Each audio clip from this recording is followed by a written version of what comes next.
Hello everyone, welcome back to essentials of Ayurveda. तो आज के वीडियो में हम लोग रिवीजन करने वाले हैं चैप्टर नंबर 8 ऑफ अष्टांग हृदय, जिसका नाम है मात्रा अशीतीय अध्याय। बेसिकली ये चैप्टर बेस्ड है एप्रोप्रिएट क्वांटिटी ऑफ फूड लेने पे, कि कितना हमें फूड अप्रोप्रिएट लेना चाहिए और कितना नहीं लेना चाहिए। जैसे जो गुरु भोजन होते हैं या फिर जो लघु भोजन होते हैं, इनकी अप्रोप्रिएट क्वांटिटी कितनी होती है, उस पे ये चैप्टर बेस्ड है। और उस अगर हम लोग गुरु भोजन ज़्यादा लेते हैं और लघु भोजन भी ज़्यादा लेते हैं या कम लेते हैं क्वांटिटी से, तो कौन से डिजीज़ हो सकते हैं, उस पे ये चैप्टर बेस्ड है। फर्स्ट है मात्रा का निर्धारण। तो क्वांटिटी हम लोग कैसे निर्धारित करें, कैसे फिक्स करें। तो आचार्य कहते हैं कि सर्वकाल, यानी व्यक्ति अगर रोगी हो या फिर स्वस्थ हो, सभी को मात्रासी यानी कि मात्रा पूर्वक भोजन करने वाला, यानी कि एक प्रिस्क्राइब्ड क्वांटिटी में ही भोजन करना आवश्यक है। और जो मात्रा का निर्धारण करने में गुरु यानी कि जो हेवी टू डाइजेस्ट फूड है या फिर लघु यानी कि जो लाइट टू डाइजेस्ट फूड है, उनकी अपेक्षा की जाती है।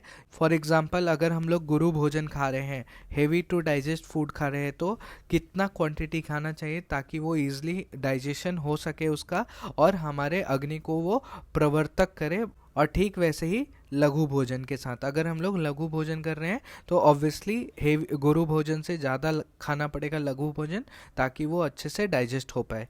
तो यहाँ पे इस चैप्टर में बेसिकली एक प्रॉपर क्वांटिटी में खाना चाहिए ऐसा बताया गया है। ना ही ज़्यादा खाना चाहिए, ना ही अति खाना चाहिए और ना ही हीन मात्रा में खाना चाहिए। ठीक है। नेक्स्ट है द्रव्यों की मात्रा। तो द्रव्यों की मात्रा कैसी होनी चाहिए। अगर हम लोग गुरु भोजन यानी कि हेवी टू डाइजेस्ट फूड खा रहे हैं, तो उसकी मात्रा क्या बोली गई है, अर्धसौहित्य, यानी तृप्ति उत्पन्न करने वाली जो मात्रा से आधा मात्रा, जैसे लगता है ना पेट भर गया है, तो उससे आधा मात्रा जो है वो गुरु भोजन का करना चाहिए, जो हेवी टू डाइजेस्ट फूड है। और जो लघु भोजन होते हैं यानी कि इजी टू डाइजेस्ट भोजन होते हैं, उनका तृप्ति से ज़्यादा नहीं खाना चाहिए, जितना तृप्ति हो उतना ही खाना चाहिए। आचार्य कहते हैं कि जितनी मात्रा में आहार जो है वो सुखपूर्वक उसका डाइजेशन हो जाए, वही मात्रा जो है प्रमाण मानना चाहिए, यानी कि अप्रोप्रिएट क्वांटिटी माननी चाहिए। तो यहाँ देख सकते हैं गुरु आहार कितना अर्धसौहित्य यानी कि half of the prescribed quantity खाना चाहिए, और जो लघु आहार है उसको न अति तृप्ति यानी कि एक्सेस एकदम तृप्ति से ज़्यादा नहीं खाना चाहिए। नेक्स्ट देखते हैं हीन मात्रा में भुक्त भोजन का परिणाम। अगर हीन मात्रा, अगर प्रॉपर क्वांटिटी से कम खाएंगे, लेस क्वांटिटी में खाएंगे, तो वो बल उपचय यानी कि बल यानी स्ट्रेंथ, उपचय यानी कि ग्रोथ, और ओज को यानी कि जो बॉडी का ओज होता है, वाइटेलिटी होती है, उसके लिए हितकर नहीं होता है। और इस प्रकार का आहार जो है वो सभी प्रकार के वात रोगों को जन्म देता है। नेक्स्ट देखते हैं, अगर हम लोग अति मात्रा में भोजन करेंगे तो क्या परिणाम होगा। तो उससे जो हमारे शरीर में जो दोष हैं, वो सभी दोष, त्रिदोष का शीघ्र ही प्रकोप हो जाएगा, तुरंत ही वो प्रकोपित हो जाएंगे। तो इस टेबल से हम लोग देख सकते हैं, अगर हीन मात्रा में भोजन करेंगे तो बल यानी स्ट्रेंथ, उपचय, ग्रोथ और ओज वाइटैलिटी, ये उसके लिए अहितकर है, उसका क्षय हो जाएगा, कम हो जाएगा, और ये सभी वात रोगों का हेतु बन के वात रोगों को उत्पन्न करेगा। अगर अति मात्रा में भोजन करेंगे तो ये शीघ्र ही सभी दोषों का प्रकोप कर देगा। अब नेक्स्ट हम लोग देखते हैं कि जो गुरु आहार या फिर लघु आहार के अति मात्रा या फिर हीन मात्रा से कौन कौन से डिजीज़ की उत्पत्ति होती है। तो यहाँ पे दो डिजीज़ है, अल्सक और विसूचिका, जो कि बहुत ही इंपॉर्टेंट डिजीज़ है आयुर्वेद के फॉर जीआईटी के बहुत ही इंपॉर्टेंट डिजीज़ है।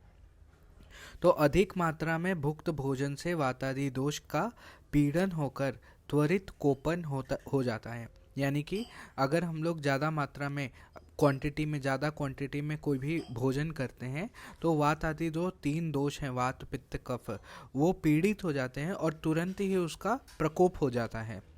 ये प्रकोप दोष अपक्व आम अन्न में प्रविष्ट होकर स्रोतों को अवरोध करके अल्शक नामक रोग को उत्पन्न कर देते हैं। यानी अब क्या होता है कि जब इन दोषों का प्रकोप हो जाता है, तो जो अनडाइजेस्टेड फूड है उसमें ये सभी दोष जो है वो प्रवेश करते हैं, और जो स्रोतस हैं यानी जो हमारे बॉडी चैनल्स हैं उनको ऑब्स्ट्रक्ट कर देते हैं और अल्सक नाम की बीमारी को उत्पन्न कर देते हैं। प्रकोपित दोष अजितात्म जो व्यक्ति है, अजितात्म व्यक्ति, अकुशल व्यक्ति, उसके स्रोतों में अवरोध आम को ऊर्ध्व मार्ग और अधो मार्ग से निकाल देते हैं और उस रोग को हम लोग विसूचिका कहते हैं। तो जब दोष अनडाइजेस्टेड फूड में प्रवेश करके स्रोतों में अवरोध कर दे रहे हैं, यानी कि ना वो ऊपर की मार्ग से, यानी कि ना वो वॉमिटिंग से निकल रहे हैं और ना ही वो डायरिया से निकल रहे हैं यानी कि नीचे की मार्ग से, तब हम लोग उसको अल्सक कहते हैं। जब दोष और भी ज़्यादा प्रकोपित होकर वो जो अवरुद्ध आम जो अन्न है उसको ऊर्ध्व मार्ग से यानी कि वॉमिटिंग से या फिर अधो मार्ग से यानी डायरिया से निकालते हैं, तब उस रोग को हम लोग विसूचिका कहते हैं। तो ये बहुत बड़ा डिफरेंस है अल्सक और विसूचिका में। नेक्स्ट श्लोक में हम लोग अल्सक की निरुक्ति देखते हैं। तो जो भुक्त आहार का पाचन न होकर वह न ही ऊर्ध्व मार्ग से और न ही अधो मार्ग से बाहर निकल पाता है, ये जो है अपक्व अन्न आलसी व्यक्ति की तरह अलसी भूत हो जाता है और अमाशय में ऐसे ही पड़ा रहता है, इसीलिए इसको हम लोग अल्सक कहते हैं। तो सिंपल सी बात है, वो आलसी की तरह वो एक जगह वहाँ पे रहता है, ना ही वो ऊपर जाता है ना ही वो नीचे जाता है, इसलिए उसको हम लोग अल्सक कहते हैं। नेक्स्ट है विसूचिका का विवेचन।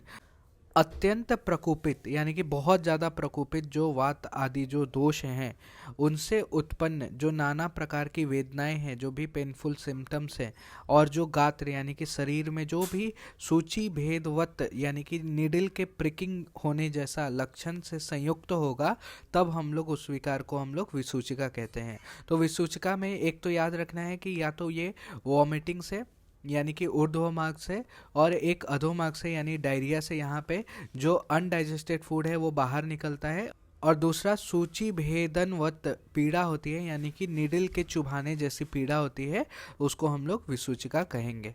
नेक्स्ट हम लोग देखते हैं विसूचिका में दोष के अनुसार क्या क्या लक्षण दिखाई देते हैं। तो इसको हम लोग इस टेबल से देखते हैं। तो अगर वात दोष के लक्षण है तो वात दोष के लक्षण कैसे होंगे, तो उसमें सूल होगा, जो भी वात के कार्डिनल फीचर्स होंगे, यानी कि सूल बिना वात के तो हो नहीं सकता, भ्रम होगा, अनाह होगा, वहाँ पे डिस्टेंशन ऑफ द एब्डोमेन जिसको हम लोग टिम्पेनाइटिस भी कहते हैं, कंपन होगा, ट्रेमर्स आएंगे और स्तंभन होगा, स्टिफनेस वहाँ पे होंगे, वो वात के कारण होगा ये सारे लक्षण। अगर पित्त दोष प्रधान है तो कैसे लक्षण दिखाई देंगे, ज्वर आएगा, फीवर, अतिसार होगा, अंतर्दाह मतलब इंटरनल बर्निंग सेंसेशन देखने को मिलेगा, तृष्णा होगा और प्रलय आदि लक्षण देखने को मिलेंगे।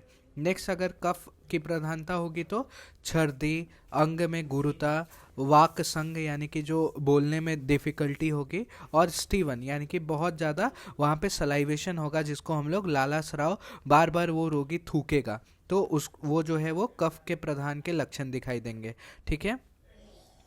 नेक्स्ट हम लोग देखते हैं अल्सक के लक्षण। तो अल्सक व्याधि में क्या क्या लक्षण दिखाई देते हैं।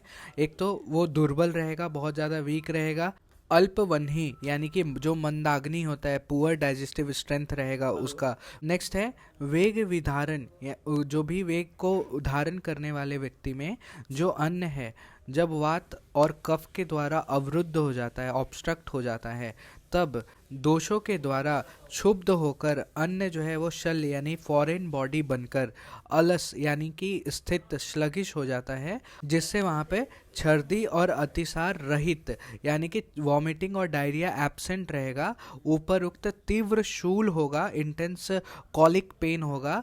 ऐसे लक्षण अगर उत्पन्न होते हैं तो वो सभी जो है वो अल्सक के लक्षण बोले जाते हैं। तो क्या क्या होगा, एक तो विशेषकर दुर्बल व्यक्ति होगा अगर, और उसकी जाठरा अग्नि मांद हो गया, वो वेगों का धारण करने वाला होगा, तो ऐसे व्यक्ति का में जो अन्न होता है वो वात आदि दोषों से और ज़्यादा अवरुद्ध हो जाता है और क्षुब्ध हो जाता है और फॉरेन बॉडी की तरह बनकर वो एक जगह स्थिर हो जाता है, और ना ही ऊपर ऊर्ध्व मार्ग में जाता है ना ही अधो मार्ग में जाता है, यानी छर्दी और अतिसार यानी डायरिया को छोड़कर उसमें तीव्र शूल उत्पन्न होता है। ऐसे लक्षण अल्सक के कहे जाते हैं।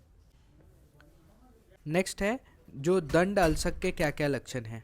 तो जो अत्यंत दुष्ट दोष है, बहुत ज़्यादा प्रकोपित हुए दुष्ट है, और जो दुष्ट आम है, उनके द्वारा जो यानी कि जो स्रोतों में अवरोध हो जाने से दोष तिर्यक गति हो जाते हैं, मतलब ऑब्लिक मूवमेंट हो जाता है, ऊपर नीचे तिर्यक, मतलब कोई भी डायरेक्शन में जाते हैं, और संपूर्ण तनु यानी जो शरीर होता है उसको दंड की तरह स्तंभित कर देते हैं, स्टिफ कर देते हैं। इसीलिए दंड की तरह स्तंभित करने के कारण इसको दंड अल्सक कहा जाता है। यह आशुकारी और शीघ्र मारक होता है और त्याज्य होता है, यानी कि असाध्य होता है। ठीक है। नेक्स्ट श्लोक में हम लोग आम दोष के लक्षण और उसकी विश्व रूप से आशुकारिता देखते हैं।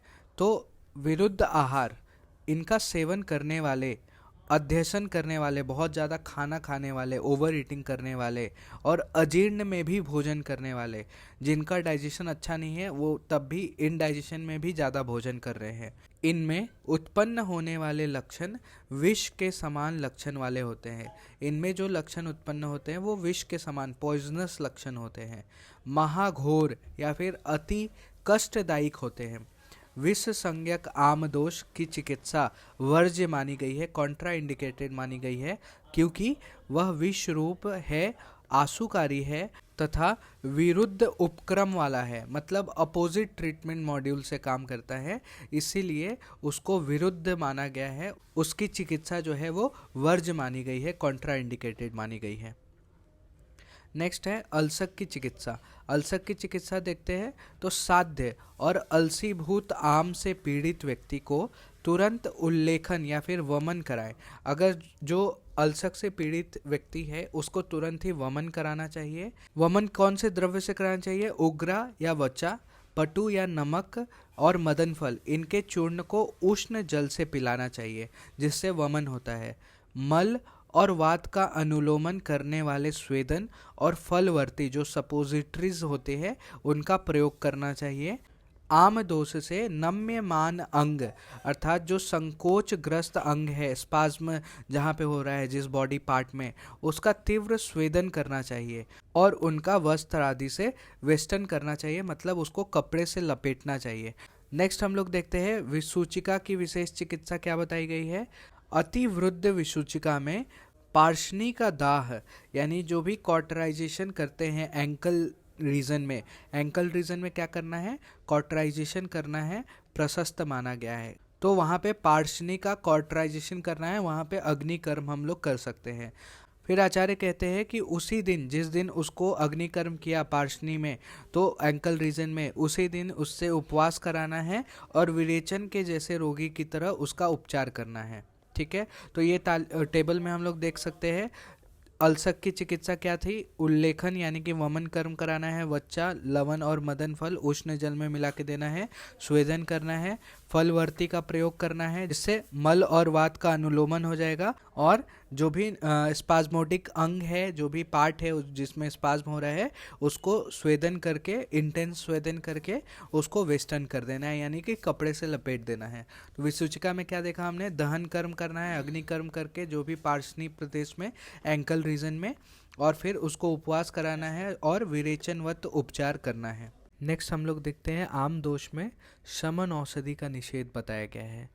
अजीर्ण यानी कि जो भी पेशेंट इनडाइजेशन है फिर भी उसमें भोजन कर लेता है, तो उसमें अजीर्ण के तीव्र अर्ति यानी कि अगर उसमें तीव्र शूल में सुलग्न औषध नहीं देना चाहिए। अगर अजीर्ण में तीव्र शूल हो रहा है तो सुलग्न औषध, पेन को शांत करने वाले जो एनाल्जेसिक्स होते हैं, उसको नहीं देना चाहिए, क्योंकि आम सन्न अनल यानी कि आम दोष के साथ मंद हुई जाठरा अग्नि दोष, औषध और असन यानी जो भोजन है उसको पचाने में असमर्थ रहती है, तीनों को एक साथ पचाने में असमर्थ रहता है और वह विभ्रम हो जाता है, यानी कि उसमें कॉम्प्लिकेशंस आ जाते हैं, और जो आतुर है यानी रोगी है उसको सहसा मार डालता है। नेक्स्ट देखते हैं अवस्था विशेष में औषध का प्रयोग। तो किस अवस्था विशेष में औषध का प्रयोग करना चाहिए? जब उदर में स्तब्धता या फिर गुरुता हो, भुक्त अशन यानी कि जो भोजन है वो जीर्ण हो गया हो, तो शेष दोष के पाक करने के लिए, जो भी बचे हुए दोष हैं उनको पाक करने के लिए, उनका डाइजेशन करने के लिए अग्नि संदुक्षण भेषज यानी औषधि देना चाहिए, जो डाइजेस्टिव फायर को स्टिमुलेट करते हैं, किंडल करते हैं, उसको संदुक्षण करते हैं। ऐसा औषधि का प्रयोग करना चाहिए। नेक्स्ट है आम दोष का सामान्य उपचार क्या है। तो जो आम जन्य विकार हैं, जो भी आम के कारण जो डिजीज़ है, उसकी शांति के लिए अपतर्पण से होती है। अपतर्पण चिकित्सा करनी चाहिए, यानी उपवास करना चाहिए, फास्टिंग करनी चाहिए। अतः 3 प्रकार के दोष में 3 प्रकार के अपतर्पण प्रयुक्त करने चाहिए। दोष अवस्था के अनुसार आम दोष की चिकित्सा बताई गई है। तो यहाँ पे है, इस तालिका में देखते हैं कि अगर अल्प दोष अवस्था है तो लंघन करना चाहिए। अगर मध्यम दोष अवस्था है तो लंघन के साथ साथ पाचन द्रव्यों का प्रयोग करना चाहिए। और अगर प्रभुत दोष अवस्था है, यानी तीनों दोषों का प्रकोप है, तो शोधन चिकित्सा का प्रयोग करना चाहिए। नेक्स्ट हम लोग देखते हैं प्रसंगवश अन्य व्याधि का उपचार। तो इसी प्रकार से जो अन्य व्याधि हैं, जो भी डिजीज़ है, उसमें स्वनिदान विपर्य यानी कि हेतु के विपरीत चिकित्सा करें। उसमें हेतु के विपरीत जो भी कॉज है उसके अपोजिट चिकित्सा करनी चाहिए।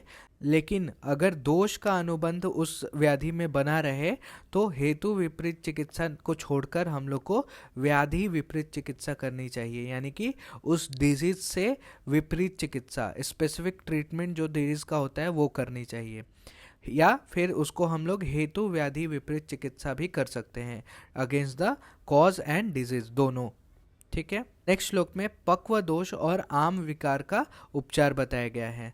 चिकित्सा में जब दोष पाक हो जाते हैं, मतलब जब दोषों का मैच्योरेशन हो जाता है और पावक बुद्धि, जो अग्नि, पावक यानी कि अग्नि, उसकी वृद्धि हो जाती है, तो अभ्यंजन यानी कि अभ्यंग कर्म करना चाहिए, मसाज करना चाहिए, स्नेहपान, बस्ती आदि से युक्तिपूर्वक प्रयोग करना चाहिए।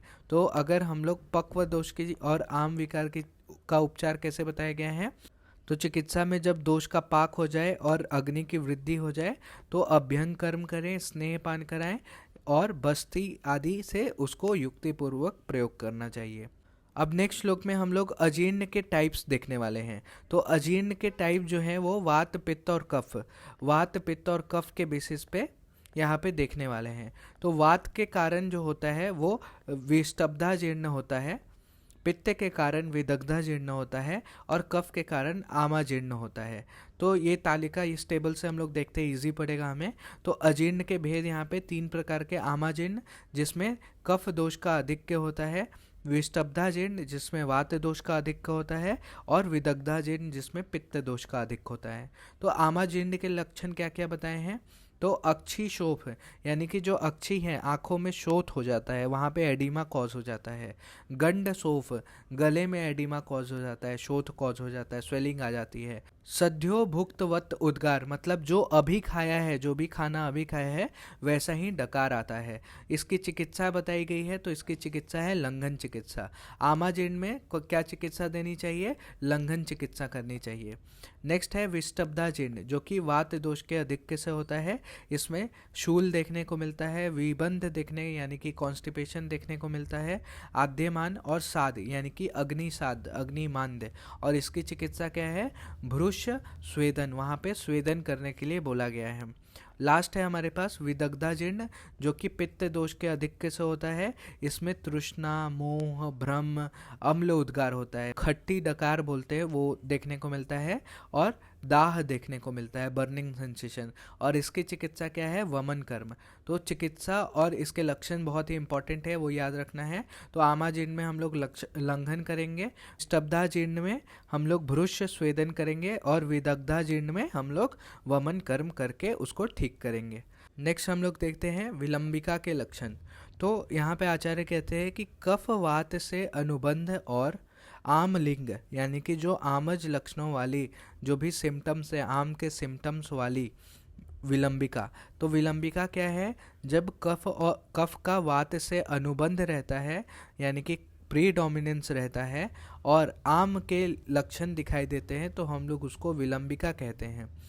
जो गरियस यानी कि इंटेंसली एग्रीवेटेड अत्यधिक बढ़ा हुआ होता है, और लीन आर्म के कारण यानी कि डीपली इम्बेडेड होने के कारण जो अनडाइजेस्टेड फूड है वो टॉक्सिक के फॉर्म में डीपली इम्बेडेड होता है। इसके होने के कारण यह समसाधन होता है, और इसकी चिकित्सा क्या है, आमाजीर्ण के जैसी ही चिकित्सा बताई गई है, यानी कि लंघन। ठीक है। नेक्स्ट हम लोग रस शेषाजीर्ण के लक्षण और उसकी चिकित्सा देखते हैं। ये एक और तरह का अजीर्ण के प्रकार है। तो रस शेष जीर्ण में उद्गार शुद्धि, यहाँ पे क्लियर बेल्चिंग उद्गार शुद्ध डकार आता है हो जाने पर भी अन्न के प्रति अश्रद्धा, मतलब शुद्ध डकार आने के बाद भी अरुचि रहती है, खाने की इच्छा नहीं होती है। हृत व्यथा, यहाँ पे कार्डियक डिस्ट्रेस रहता है, हृदय में व्यथा दिखती है।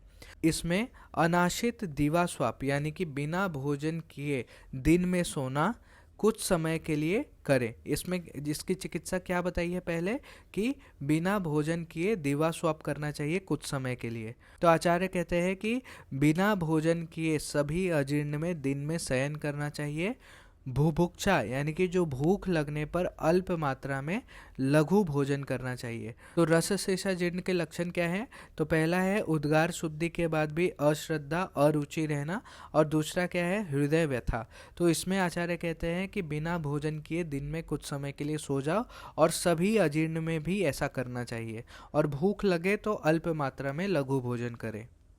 नेक्स्ट श्लोक में हम लोग देखते हैं अजीर्ण के सामान्य लक्षण क्या क्या हैं। विबंध अति प्रवृत्ति यानी कि या तो विबंध हुआ, वहाँ पे कॉन्स्टिपेशन दिखाई देगा, मलमूत्र का रुकावट वहाँ पे दिखाई देगा, ऑब्स्ट्रक्शन, या फिर उसका अति प्रवृत्ति बहुत ज़्यादा उसका एलिमिनेशन दिखाई देगा, अति प्रवृत्ति। ग्लानि दिखाई देगा वहाँ पे, लैसिट्यूड ग्लानि। मारुत मूढ़ता यानी कि वायु की प्रतिलोम गति, अगर वायु का जो डायरेक्शन है उसके उल्टा डायरेक्शन में वायु हो जाता है। अजीर्ण लिंगम सामान्यम विस्तंभो गौरवम भ्रम, यानी कि अजीर्ण के और भी क्या क्या सामान्य लक्षण है, विस्तंभ, गौरव और भ्रम, ये सभी जो है वो अजीर्ण के सामान्य लक्षण कौन कौन से हैं। एक तो विबंध होना या फिर अति प्रवृत्ति होना, ग्लानि होना, मारुत मूढ़ता, और विस्तंभ, भ्रम और गुरुता, ये जो है वो अजीर्ण के सामान्य लक्षण बताए गए हैं। नेक्स्ट श्लोक में आम दोष के अन्य कारण क्या क्या बताए गए हैं। तो आम दोष का कारण केवल अन्न का अधिक मात्रा में सेवन करना ही नहीं है, अपितु द्विष्ट अर्थात अप्रिय, विस्तंभी, देखो यहाँ पे अप्रिय यानी कि जो भोजन पसंद नहीं है वैसा भोजन करना, विस्तंभी भोजन करना, कॉन्स्टिपेटिव भोजन करना जो कि वात की गति को अवरोध करते हैं, दग्ध भोजन करना, जला हुआ भोजन करना, फिर आम अपक्व भोजन करना, गुरु भोजन करना, रुक्ष बहुत ज़्यादा रुक्ष भोजन करना, हिम बहुत ज़्यादा शीत भोजन करना, ठंडा भोजन करना, असूचि मतलब गंदा भोजन, अनहाइजीनिक फूड, विदाही बहुत ज़्यादा बर्निंग सेंसेशन कॉज करने वाले भोजन करना, शुष्क भोजन बहुत ज़्यादा सूखा हुआ भोजन करना, फिर अति अम्बु प्लुत अर्थात अधिक जल युक्त अन्न भी भली प्रकार से नहीं पचता है, या फिर बहुत ज़्यादा लार्ज क्वांटिटी में पानी डाला हुआ खाना बनाया हुआ भी नहीं पचता है। अपितु क्रोध, क्षुधा आदि से दुखी व्यक्ति जो होता है वो भी अन्न को भली प्रकार से नहीं पका पाता है। आचार्य कहते हैं सिर्फ अधिक मात्रा में भोजन करना ही आम दोष का कारण नहीं होता है। अप्रिय भोजन, विस्तंभी भोजन, दग्ध भोजन, गुरु भोजन, रुक्ष भोजन, आम भोजन, हिम भोजन, विदाही बहुत ज़्यादा शुष्क और अधिक जल युक्त भोजन भी आम दोष का कारण बनता है।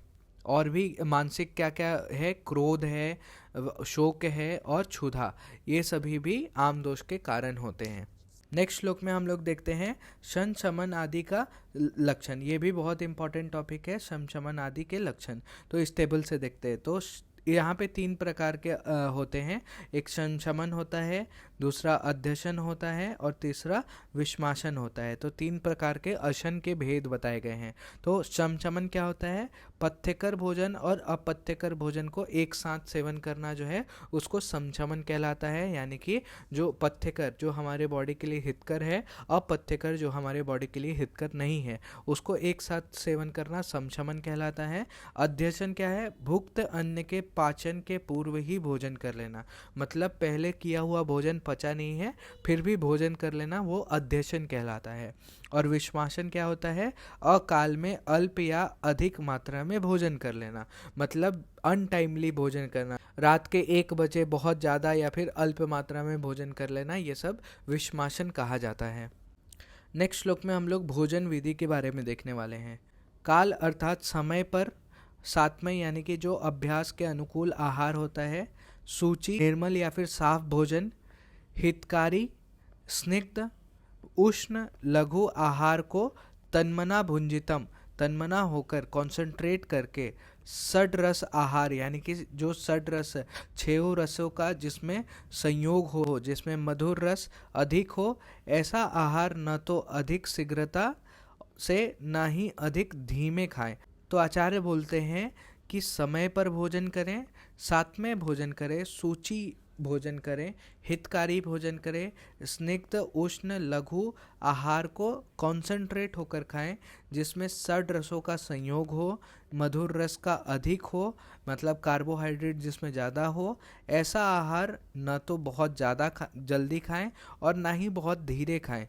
ठीक है। व्यक्ति को आहार स्नान करने के बाद क्षुधा या भूख लगने पर विविक्तस्त यानी कि अच्छे से शांति से बैठकर पाद हस्त आनन यानी कि इन सभी को धोने के बाद, फिर पितर देवता अतिथि बालक और वृद्ध जनों को तृप्त कराने के बाद, भोजन देने के बाद, पशुओं की भी आहार संबंधित चिंता को मुक्त होकर, मतलब पशु आदि को भी भोजन देकर, आत्मा की भली प्रकार से विचार करके, भोजन की निंदा नहीं करते हुए, मौन यानी कि शांति से रहकर, द्रव्य बहुल एवं अपने इष्ट मित्रों के साथ उस आहार का सेवन करें जो बाह्य अभ्यंतर शुद्ध यानी कि जो बाहर से और अंदर से शुद्ध हों, स्वच्छ हों और अनुरक्त हों, भक्त व्यक्तियों के द्वारा लाया गया है, ऐसा भोजन हमें करना चाहिए। नेक्स्ट है त्याज्य आहार, कैसा भोजन नहीं करना चाहिए या फिर ऐसा भोजन को इग्नोर करना चाहिए।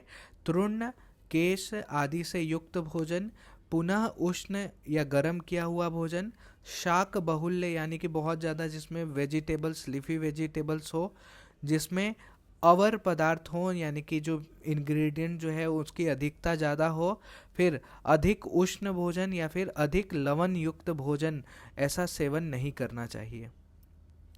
नेक्स्ट श्लोक में सीलन के लिए निषिद्ध आहार बताए गए हैं कि किलाट, दही, कुचिक, छार, शुक्त, आम मूलक अर्थात कच्ची मूली, कृष आमिष यानी कि जो मीट होता है, लीन एनिमल्स का मीट होता है वो, शुष्क आमिष यानी कि ड्राइड मीट, वराह अवी यानी जो शिप होता है, गो, मत्स्य और माहिष इनका आमिष यानी कि जो मांस होता है, मांस, निष्पाव, शालुक, बिस, पिष्ट, विरूढ़क, अंकुरित धान्य, शुष्क शाक, यव और फाणित का शीलन अर्थात निरंतर सेवन नहीं करना चाहिए, इसका हैबिचुएशन नहीं रहना चाहिए। कभी कभी खा लिया ठीक है, लेकिन इन सभी द्रव्यों को हमेशा नहीं खाना चाहिए। नेक्स्ट है सीलन के लिए योग्य आहार यानी कि जो हैबिचुअल जो हम डेली खा सकते हैं वो कौन से आहार हैं। शाली चावल, गोधूम, यव, षष्टिक चावल, जांगल प्राणियों के जो मांस होते हैं, फिर चांगेरी, जीवंती, बाल मूलक जो छोटे टेंडर रेडिश होते हैं, वास्तुक यानी कि जो बथुआ का साग होता है, पथ्या यानी कि जो हरी तकी होता है, आंवला होता है, मृद्विका जो द्राक्षा, पटोली, मुद्ग, शर्करा यानी चीनी, घृत, फिर दिव्य उदक यानी कि बारिश का पानी, क्षीर, छौद्र यानी कि मधु, दाड़िम, सेंधो, इनका नित्य सेवन करना चाहिए। तो यहाँ पे आप देख सकते हैं, इस टेबल से इजीली याद कर सकते हैं, इस टेबल को ही प्रेफर करें। नेक्स्ट हम लोग देखते हैं नित्य सेवनीय द्रव्य कौन से हैं। त्रिफला, मधु और सर्पी, इनका नेत्रों को बल प्रदान करने की दृष्टि से रात्रि में सेवन करना चाहिए। अगर नेत्र की बल प्रदान करना है तो त्रिफला, मधु और सर्पी का रात्रि में सेवन करें। जो द्रव्य स्वास्थ्य अनुवृत्तिकर यानी कि स्वास्थ्य के लिए हितकर होते हैं, रोग उच्छेदकर यानी कि डिजीज को शांत करने वाले होते हैं, उनका भी सेवन करना चाहिए। नेक्स्ट श्लोक में आचार्य भोज्य क्रम बताते हैं। विष, इक्षु, मोच, चोच, आम्र, मोदक, उत्कारिक यानी जो पुपलिका होती है या फिर लपसिका होती है, राइस केक होता है आदि, जो द्रव्य गुरु, स्निग्ध, स्वादु यानी मधुर, मंद, स्थिर गुण वाले हैं, उसका भोजन से पूर्व सेवन करना चाहिए। ये भोजन से पहले सेवन करना चाहिए। और इसके विपरीत गुण वाले द्रव्यों का भोजन के अंत में सेवन करना चाहिए। भोजन के मध्य में अम्ल और लवण द्रव्यों का सेवन करना चाहिए। तो इस टेबल से देखते हैं भोजन के प्रारंभ में क्या सेवन करना चाहिए। गुरु, स्निग्ध, मधुर, मंद, स्थिर गुण वाले भोजन का सेवन करना चाहिए प्रारंभ में। मध्य में अम्ल और लवण रसात्मक द्रव्यों का सेवन करना चाहिए। और अंत में गुरुवादी गुणों के विपरीत यानी कि लघु, रुक्ष, तिक्त, तीक्ष्ण और चल गुण वाले द्रव्यों का सेवन करना चाहिए। नेक्स्ट हम लोग देखते हैं अन्न पान का विभाजन। कुक्षी यानी कि पेट का अन्न से दो भाग को भरना चाहिए। अन्न यानी कि जो सॉलिड फूड पार्टिकल्स है, जो सॉलिड फूड है, उससे दो भाग भरना चाहिए। फिर पान जो लिक्विड हम लोग लेते हैं उससे एक पार्ट भरना चाहिए, एक भाग। और तथा कुक्षी का जो चतुर्था भाग है उसको वात के लिए यानी कि वायु के लिए रिक्त रखना चाहिए। नेक्स्ट श्लोक में आचार्य जो है वो अनुपान का बात करते हैं। तो सबसे पहले जानते हैं अनुपान क्या होता है। तो भोजन के बाद किया हुआ पान जो होता है उसको अनुपान कहते हैं, जिससे हमारा फूड जो है वो ईजिली डाइजेस्ट होता है। तो आइए इस टेबल से देखते हैं किसमें किसका अनुपान लेना चाहिए। तो जो शीत जल अनुपान के फॉर्म में अगर हम लोग शीत जल कब लेना चाहिए, यव, गोधूम, दही, मद्य, विष, छौद्र, इनका सेवन करने के बाद शीत जल का सेवन करना चाहिए। फिर को उष्ण जल कब लेना चाहिए, पिष्ट पदार्थ का सेवन करने के बाद। मस्तु, तक्र, मस्तु कब लेना चाहिए, शाक विकृति, जब शाक आदि लीफी वेजिटेबल्स खाने के बाद। तक्र कब लेना चाहिए, मुद्ग आदि विकृति, मुद्ग का दाल वगैरह, मूंग का दाल वगैरह खाने के बाद तक्र का सेवन करना चाहिए। और अम्ल कांजी का सेवन करना चाहिए। सूरा का सेवन कब करना चाहिए, कृश व्यक्ति को पुष्ट करने के लिए सूरा यानी कि बियर का सेवन करना चाहिए। मधु उदक या स्थूल व्यक्ति के लिए मधु उदक यानी कि पानी में हनी डाल के देना चाहिए। फिर मांस रस का सेवन, शोष व्यक्ति में मांस रस का सेवन करना चाहिए। मध्य कब सेवन करना चाहिए, मांस सेवन जन्य अल्प अग्नि, जब मांस का भक्षण किया तब मध्य का सेवन करना चाहिए। और पय यानी कि दूध का सेवन कब करना चाहिए, व्याधिग्रस्त व्यक्ति को औषध लेने के बाद, यात्रा करने के बाद, भाषण देने के बाद, स्त्री का सहवास करने के बाद, लंघन करने के बाद, आतप और कर्म द्वारा छीन हुए वृद्ध और बालक को पय यानी कि दूध का सेवन करना चाहिए अनुपान के रूप में। नेक्स्ट श्लोक में प्रशस्त अनुपान के बारे में बताया गया है। प्रशस्त अनुपान यानी कि आइडियल ड्रिंक क्या होता है अन्न के बाद, तो अन्न के विपरीत और अविरोधी गुण वाला होना चाहिए, तो वो प्रशस्त अनुपान होता है। यानी कि विपरीत गुण वाला जो भी हम लोग खाना खा रहे हैं, यानी कि मधुर गुणात्मक आहार खा रहे हैं तो कटु या तिक्त गुणात्मक अनुपान रहेगा तो वो प्रशस्त है। और वो धातुओं के विरोधी नहीं होना चाहिए, धातुओं के गुणों का विरोधी नहीं होना चाहिए।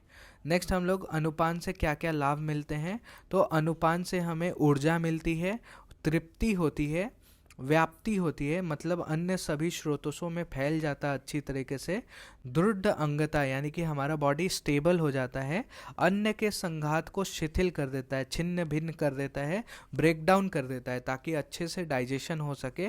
फिर वीक्लिंट यानी उसको गीला कर देता है, मॉइस्चर कर देता है ताकि उसका डाइजेशन अच्छे से हो। और जरन यानी कि पाक करने के लिए ये सभी लाभ मिलते हैं। क्या क्या, एक तो ऊर्जा मिलता है, तृप्ति होती है, व्याप्ति होती है, फिर दृढ़ अंगता अन्न के संघात में को शिथिल कर देता है, फिर क्लीन कर देता है और जरन में हेल्प करता है। नेक्स्ट श्लोक में अनुपान का निषेध बताया गया है, कब निषेध करना चाहिए। तो अगर ऊर्ध्व जत्रु विकार है, श्वास रोग है, डिस्निया है, सांस लेने में तकलीफ है, कास है कफ में, उरह छत है, इंजरी चेस्ट इंजरी हो, फिर पीनस रोग रनिंग नोज से पीड़ित व्यक्ति को, फिर गीत और भाष्य आदि का अभ्यास करने वाले तथा स्वर भेद से पीड़ित में अनुपान जो है वो हितकर नहीं होता है। नेक्स्ट श्लोक में पान मात्र का निषेध बताया गया है, यानी कि निम्न में पान यानी कि जो लिक्विड सब्सटेंस का परित्याग करना चाहिए। क्या क्या? प्रक्लिन्न देह मतलब क्लेद बहुत ज़्यादा है, किसी के बॉडी में रिटेंशन ऑफ वाटर बहुत ज़्यादा है, फिर प्रमेह में, डायबिटीज़ में, अक्षी रोग या नेत्र रोग में, गले रोग में और व्रण से पीड़ित रोगी को पान का निषेध करना चाहिए। नेक्स्ट है अधवादी का निषेध। अधवादी का निषेध क्या है? तो पान के उपरांत सभी प्रकार के व्यक्तियों को भाषण, अध्व यानी कि मार्ग चलने और शयन नहीं करना चाहिए। पान करने के बाद व्यक्ति को भाषण नहीं करना चाहिए, अध्व यानी कि मार्ग नहीं चलना चाहिए, वॉकिंग नहीं करना चाहिए, और शयन यानी कि सोना नहीं चाहिए, तथा भोजन के उपरांत आतप, वन्ही, यान, प्लवन और वाहन नहीं करना चाहिए, वाहन का उपयोग नहीं करना चाहिए। तो भोजन कर लेने के बाद क्या नहीं करना चाहिए? वन्ही यानी कि आग का सेवन, यान यानी कि सवारी नहीं करनी चाहिए, प्लवन यानी कि स्विमिंग नहीं करना चाहिए, और वाहन आदि से नहीं घूमना चाहिए।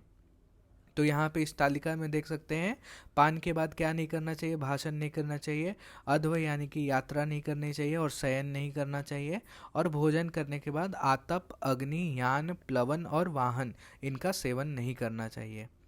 नेक्स्ट है हमारे पास भोजन का समुचित काल क्या है। तो यहाँ पे इस 7 पॉइंट इंपॉर्टेंट पॉइंट है और ये क्वेश्चन आता भी है।